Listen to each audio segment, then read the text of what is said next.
Those are really wonderful words to hear from Dina. And having been to Echo Valley Hope myself many times, it is a wonderful place, both for inspiration and empowerment. I encourage everyone in the network and others to visit at some point if you're ever out near in the Driftless near Ontario.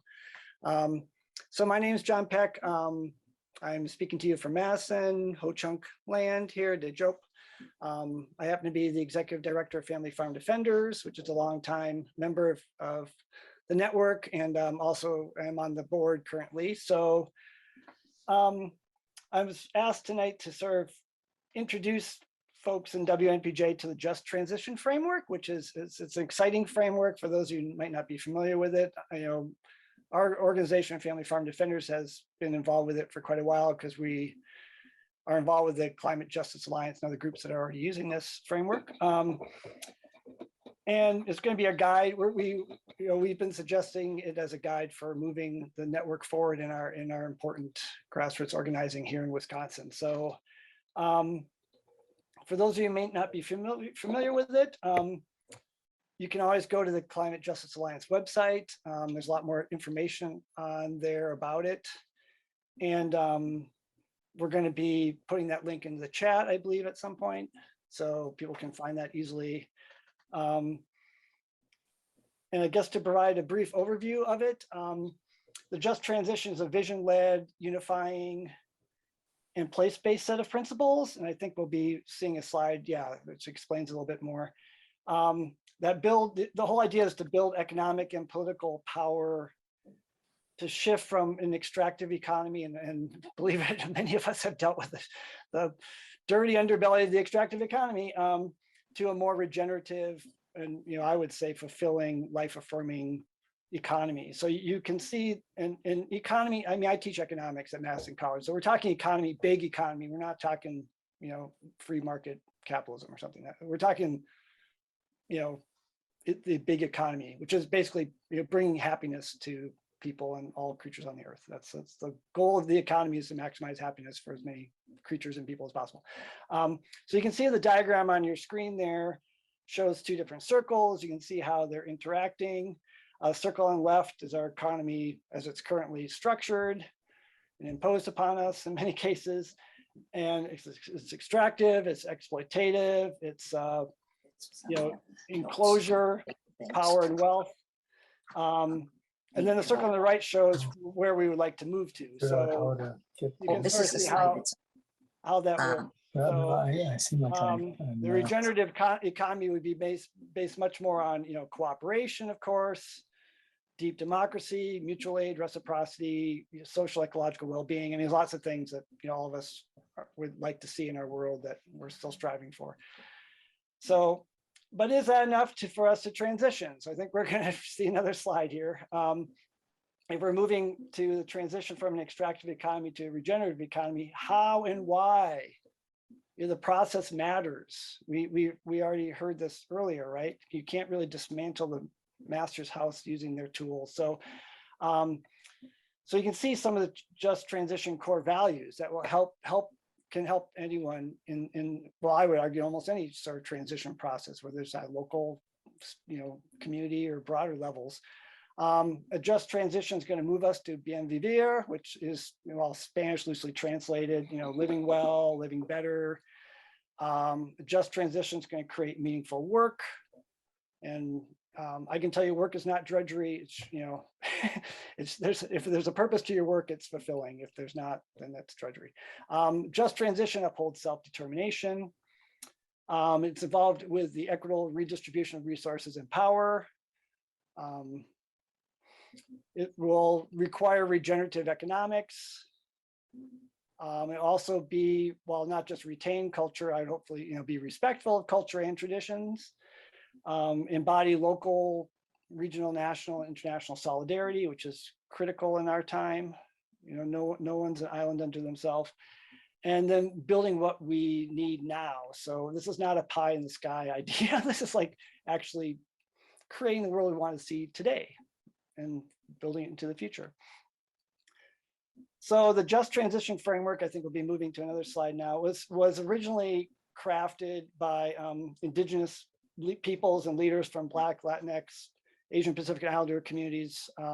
So this is a concept that's coming from people who have been very much marginalized and exploited by our current system, that's why it's so refreshing and I think inspiring for people to explore. And I've personally had the opportunity to meet many people who helped draft these proposals and are using them today in their work. So that's exciting for me personally to see the network exploring this transition framework. These leaders bring with them the vision and efforts of many, many, many generations of struggle, of communities in resistance, and so ancestors who come before them. So this is not, this is built on the backs of a lot of hard work. So it's valuable that way. So I think we're moving to the next slide here. We're at this point in the program, we're going to be watching a 12-minute video where some of these leaders will be discussing the importance of this just transition work, as well as some of the challenges we face in trying to use it, from traditional white environmentalists, for example, or I can think of lots of other forces of resistance we're facing. And then after we watch the video, we'll have the opportunity to break out into smaller groups and hopefully debrief with one another, discuss some of the concepts which were talked about and thoughts we got out of it, reflect on it. So I think we'll go now to watching the video. I think it's important for us to ground this because communities of color have been on the front line of climate justice from the beginning. We don't normally get the recognition, we don't get the titles, we don't get the jobs that deal with addressing climate devastation, right? But we know what it feels like, we know what it's like to live through it, and it's important we centered frontline communities. We came together as communities because we recognized that the movement as a whole in 2010 was driven by white environmentalists. And there was a need for communities to come together and not identify only the harms of an economic and an environmental injustice, but the lack of imagination that was coming in the kind of solutions that we were driving. I am also encouraged by people who are out there building the new groups like Earthseed and Durham, where they have a food justice cooperative where they're growing their own food on the land. Groups like Solidarity in Highland Park, Michigan, where they had their electricity cut off by DTE, the utility company, and then not only did DTE cut off their electricity to their streetlights, but then they came in and took away the street poles as well because they decided they were never going to pay them. And so they did a series of bake sales and lemonade stands, and they actually raised enough money to get street poles back and then actually put solar panels on those street lights, and now they're back on the light. So I'm encouraged by people who are building the new and not doing it through the capitalist economy and market-based mechanisms. We have a powerful movement, and we're in a new place, and people are listening to us, and they can't move without us. And so I've been really proud about the power that we've been able to build all across the climate justice movement. The climate movement has been historically dominated by seen as led by mostly white environmentalists. NAACP's EJAG/CJ program, CBE, OPAL, and the Climate Justice Alliance are doing some groundbreaking work around climate justice. What is the distinction between mainstream climate and environmental movements and movements for environmental and climate justice? How does the difference show up in your work? And Angela, I was told that you would frame this conversation for us, so we'll start with you. Wonderful. Yeah, no, I think, so we've put out a lot and received a lot from our ancestors and the different community groups that were engaged in the environmental justice movement, right? That's really the principles, the history, the experiences, the struggle that we are built upon as a Climate Justice Alliance. And like I had said before, we came together to strengthen that movement, right? To continue the legacy of that movement. And that movement is grounded in a set of principles, right? The environmental justice principles that assure that we're able to frame the discussion, that we speak for ourselves, that we engage in bottom-up organizing, and they're strengthened by the Jemez principles, right? Drafted in 1996 to assure that we're engaging in multi-sector movement building, power building for the grassroots. And so the kind of engagement that we've been active in around even the Green New Deal, right? When we started activating translocal organizing around the Green New Deal, which we weren't the one that introduced it, right? Highly impacted communities that are closest to the problem, honestly, weren't the ones who came to and sat in offices up in Washington, D.C. and demanded a Green New Deal. But we were the ones who were demanding environmental justice, and we were the ones who were demanding just transition for decades, right? We could say, if we brought in the Indigenous Environmental Network here, would say we were demanding it for 527 years. Yes. Hear, hear. Right? And so we're on the eve of the 50th anniversary of Earth Day, and folks are like, whoa, whoa, it's the 50th anniversary, but we're like, it's been 500 years, right? So how do we build the new? Continue building the new, changing the story, reinvesting in communities, shifting power, building grassroots power, because we're not going to win in our environmental justice fights. The Green New Deal isn't going to look like what we need it to look like. It is not going to get implemented the way we want it to, and we definitely have co-organized and organized translocally with Portland and Opal around it, but there's a lot of work to be done. Unless we're centering frontline communities, that work is actually going to set us back, not set us forward. Yes, amen. Thank you, Jackie. Yeah, so I was at an event recently at the Sundance Film Festival, and there was this guy. It was crazy. Oh, hey. But that aside, so they were playing this video from the Hip Hop Caucus. It was Ain't Your Mama's Heat Wave, and there was a comedian in there, and he was talking about being now in these frontline led spaces, and he was saying what a difference it was from the other when he was in these traditional environmentalist spaces. And he said in those traditional environmental spaces, the priorities were straws, sea turtles, and then black people. And so really recognizing the need for frontline community leadership, as we opened earlier with Reverend Mondane, and then hearing Commissioner Hardesty, we see what it means to actually have frontline leadership from folks who are most affected and are driving the types of change. From when I first met then President Hardesty, at that point President of the NAACP branch, and we were doing our energy justice trainings in 2016, to then seeing her in the leadership around the Clean Energy Fund, to now seeing her as commissioner. That's just the type of power that we're working on building, and this is just a kind of change and shift that we see from kind of the traditional environmental spaces where the power rests with folks who aren't necessarily holding human and civil rights at the center of the work. Thank you. Hear, hear.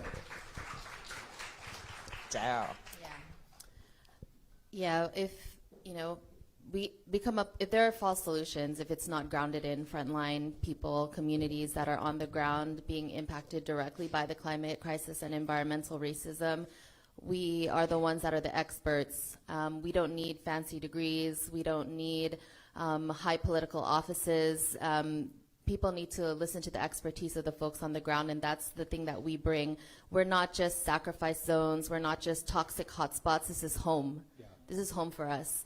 And we can't move. We can't go anywhere. And so it's really important for us to find the best solutions. We're not trying to find the most politically viable solutions, but the ones that really serve and protect and move towards the solutions that we need to see on the ground. And there are laws. When we were doing organizing in Southeast LA in the 1990s, we found that when we were addressing polluters such as a glass recycling facility in the neighborhood, there are laws that protect the fish, but there are no laws that protect the people. And those were the laws that we had to use in order to defeat this glass recycling facility that is causing deep damage and particulate emissions in our communities. So, this is the type of movement that we need to move towards. Hui. That's amazing and great. I'll go back to, we fundamentally believe that transportation justice is climate justice, is environmental justice, and centering our communities around the vision of building out what we would say is actually a common good and reclaiming common space. I think fundamental differences is, because we're rooted in community, our solutions have to be community-centered and actually empower and build power in communities. I don't need shiny things. I don't need Teslas for everybody, right? I don't need solar panels for everybody that can't actually live in the neighborhood no more, right? We got to actually think about not just individual solutions, right? The increase in recycling dollars, like how do we actually think about the investments that actually broadens the resiliency and the advancement of whole communities? So us fighting for a fairless transit and us organizing on the buses is a strategy of ours because we know fundamentally it connects people to communities. And we have a strategy building not just in the state of Oregon, but building with partners and neighbors in California, in Washington, globally through the Climate Justice Alliance, because we know our struggles are interlocked. So we cannot come up with a solution that has an impact in your backyard, in your neighborhood, in your home.